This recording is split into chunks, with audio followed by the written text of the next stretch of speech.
Orere meharĩrĩria ma mathiko ma ũrĩa ũrarĩ mũikarĩri gĩtĩ wa komishoni ya ithurano na mĩhaka IEBC Wafula Chebukati irathiĩ na mbere. Atongoria ngũrani nĩ monekete kũrũgama na bamĩrĩ itũũra-inĩ rĩa Sabata gĩcigo mbunge kĩa Kiminini kaunti-inĩ ya Trans Nzoia. Spika wa bunge ya bũrũri Moses Wetangula augĩte Chebukati ararĩ mũtongoria ũrarutaga wĩra wake na wĩrutĩri mũnene na ararĩ mũrũmĩrĩri wa watho. Chebukati amekuwa mzalendo halisi, amefanya kazi mzuri Kenya hii. Peke yake ndiye amekuwa chairman wa IEBC, amesimamia 3 presidential elections, 2017, baadaye 2017 Oktoba, alafu 2022.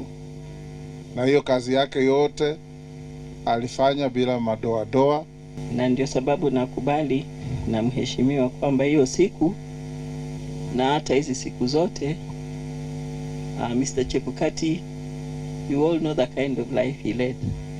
A nice, quiet, respectful life, isn't it?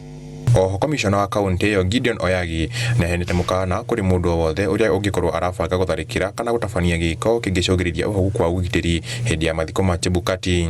Trans Nzoia tumejulikana kwa kuwa na goons,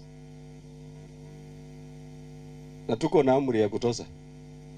Ikiwa siku hiyo utakucha atiwe kwa sababu unafuata mwanasiasa fulani, mimi najua yule askari nimepatia mheshimiwa Bisau, mimi najua yule askari nimepatia huyu mheshimiwa.